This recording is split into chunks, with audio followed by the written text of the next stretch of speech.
6th standard term 3 chapter 3ல perimeter and area அந்த டாபிக்ல exercise 3.1ல first sum பார்ப்போம். இந்த perimeterனா என்ன, ஏரியானா என்ன, அதுக்கப்புறம் rectangle and square, triangle இதை பற்றின ஷார்ட்ஸோடைய லிங்க்கை டிஸ்கிரிப்ஷன் பாக்ஸில் கொடுக்குறேன், பார்த்து தெரிஞ்சுக்கோங்க. ஸோ ஃபர்ஸ்ட் என்ன கொடுத்துருக்காங்கன்னு பார்த்தீங்கன்னா உங்கள் புக்கில் டேப்லர் காலம் மாதிரி கொடுத்துருக்காங்க. ஸோ அதில் நம்ம இப்போ போட போகிறது என்னென்னு பார்த்தீங்கன்னா ஃபர்ஸ்ட் சம் என்ன அப்படின்னு பார்த்தீங்கன்னா அன்னோன் வேல்யூஸ், இந்த கொஸ்டின் மார்க் மாதிரி கொடுத்துருக்கிறத நம்ம கண்டுபிடிக்கணும் அப்படின்றாங்க. ஸோ ஃபஸ்ட்டு என்ன அப்படின்னு பார்த்தீங்கன்னா எல் அப்படின்னா என்னென்னு பார்த்தீங்கன்னா லென்த்துன்னு சொல்லிட்டு அர்த்தம், நீளம். பின்னா என்னென்னு பார்த்தீங்கன்னா பிரெத்து. ஷேப்பே என்னன்னே கொடுக்கலனாலும் அவங்க கொடுத்துருக்கக்கூடிய அளவை வச்சு இது ஸ்கொயரு, இது ரெக்டாங்கிள், இது ட்ரையாங்கிள்ன்றதை ஈஸியாக கண்டுபிடிக்கலாம். அப்போ எல்பின்றது எதுக்கு உண்டானது அப்படின்னு பார்த்தீங்கன்னா ரெக்டாங்கிளுக்கு உண்டானது. ஸோ அதாவது செவ்வகம்.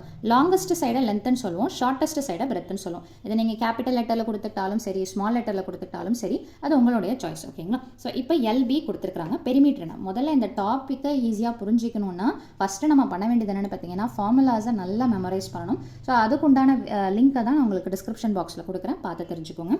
ஸோ இப்போ எல்பின்னு இருக்குது இல்லைங்களா? ஸோ பின்னா என்னென்னு பார்த்தீங்கன்னா பெரிமீட்டர், சுற்றளவு. ஸோ அப்போ நம்ம ஃபஸ்ட்டு என்ன கண்டுபிடிக்க போகிறோம்? எப்போவுமே நம்ம சொல்யூஷன் எழுதும்போது என்னென்ன கொடுத்துருக்குறாங்களோ அதை எடுத்து எழுதி ப்ரொசீட் பண்ணுங்கள். ஸோ நீங்கள் கேபிட்டல் எல்லும் ப்ரொசீட் பண்ணிக்கலாம், ஸ்மால் எல்லும் ப்ரொசீட் பண்ணிக்கலாம். ஸோ எல்லுடைய வேல்யூ 5 சென்டிமீட்டர், பியோடைய வேல்யூ 8 சென்டிமீட்டர். ஓகேங்களா?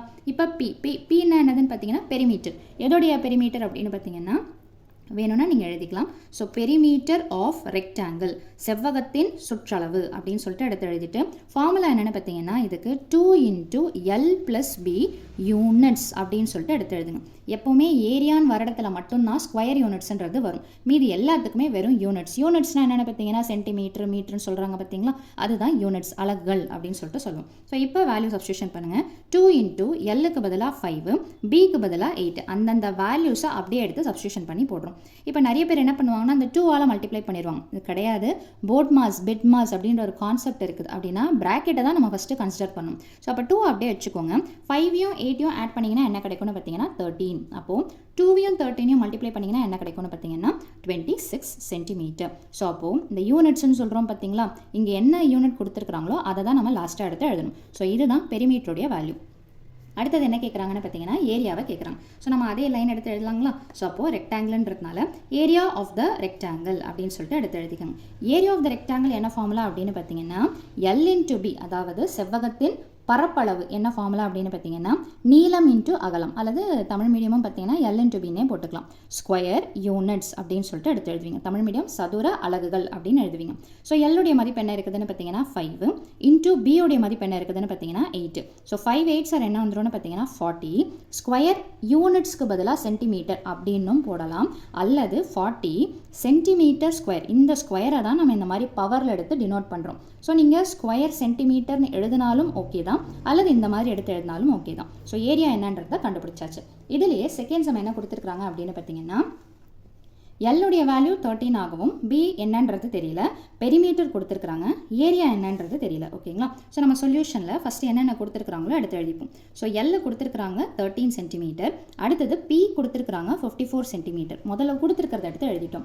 இப்போது எல்லை வச்சு நம்ம ஒன்றும் பண்ண முடியாது, ஆனால் பெரிமீட்டருக்கு நமக்கு ஃபார்முலா இருக்குது இல்லைங்களா? ஸோ எப்பவுமே ஃபார்முலா இருக்கிறத கொடுத்தாங்கன்னா அந்த ஃபார்முலாவை நம்ம யூஸ் பண்ணிக்கணும். ஸோ அப்போ பெரிமீட்டர் ஆஃப் ரெக்டாங்கிள். ஓகேங்களா? ஸோ பெரிமீட்டர் ஆஃப் ரெக்டாங்கிள் என்ன கொடுத்துருக்காங்க 54. இதை அப்படியே எடுத்து எழுதுறோம். ஓகேங்களா? பெரிமீட்டர் ஆஃப் த ரெக்டாங்கிளுக்கு கீழே அந்த லைன் எழுதியிருக்கோம் இல்லைங்களா, அதுக்கு கீழே அந்த ஃபார்முலாவை எடுத்து எழுதணும். ஸோ என்ன ஃபார்முலா அப்படின்னு பார்த்தீங்கன்னா 2 × L + B. கால்குலேஷன் போடும்போது நம்ம யூனிட்ஸு, சென்டிமீட்டர் அதெல்லாம் போடணுன்ற அவசியம் கிடையாது. ஸோ 2 × L + B உடைய அளவு தான் என்னென்னு பார்த்தீங்கன்னா 54. ஸோ இப்போ என்னென்ன வேல்யூஸ் தெரியுமோ அதை நீங்கள் சப்ஸ்டியூஷன் பண்ணலாம். ஸோ 2 × Lக்கு பதிலாக 13 + B. இந்த 13ம் பியும் ஒன்றா போடும்போது என்ன ஆகிடும்னு பார்த்தீங்கன்னா இப்படி சேர்த்து போடும்போது ஆட்டோமேட்டிக்காக இது என்னவா மாறிடும்னு பார்த்தீங்கன்னா பி மாதிரி தெரியும், உங்களுக்கே கன்ஃபியூஷன் ஆயிடும். ஸோ கிளாரிட்டியாக போட்டுக்கோங்க. ஓகேங்களா? ஸோ = 54. இப்போ என்ன பண்ணலாம்? பியை கண்டுபிடிக்கணும். எப்படி கண்டுபிடிக்கிறது? முதல்ல ப்ராக்கெட்டுக்கு வெளியே தனியாக என்ன இருக்குதோ அதை ஆப்போசிட் சைடு எடுத்துகிட்டு வாங்க. அப்போ ஆப்போசிட் சைடு எடுத்துகிட்டு வரும்போது எப்படி வரும்? ப்ளஸ்ஸுன்னா மைனஸாக மாறுமா, இல்லை வேறு என்ன மாதிரி மாறும்னா எப்படி நீங்கள் அதை செக் பண்ணணும்னா இதை நான் கொண்டுட்டு வர போகிறேன். அப்போ அதுக்கு பக்கத்தில் இருக்கிற டேர்முக்கும் இதுக்கும் என்ன ஆப்ரேஷன், என்ன சிம்பிள் யூஸ் பண்ணுறாங்கன்றதை பார்க்கணும். எதுவுமே இல்லைனா மல்டிப்ளிகேஷன். அப்போ மல்டிப்ளிகேஷன் ஆப்போசிட் சைடில் வருதுன்னா என்னவா மாறும்னு பார்த்தீங்கன்னா டிவிஷன். ஸோ அப்போ என்ன பண்ணலாம்னு பார்த்தீங்கன்னா 13 + B. Is equal to 54 multiplication opposite சைடில் வந்ததுன்னா டிவிஷன் டிவைடட் பை 2. ஸோ அப்போது முதல்ல இதை டிவைட் பண்ணிப்போம். Is equal to 2 2s are 4 remainder 1. So 2 7s are 14. வேணும்னா தனியாக எடுத்து டிவைட் பண்ணி பாருங்கள். இப்போ b வேணும் இல்லைங்களா? ஸோ அப்போ b இஸ் ஈக்குவல் டு 27.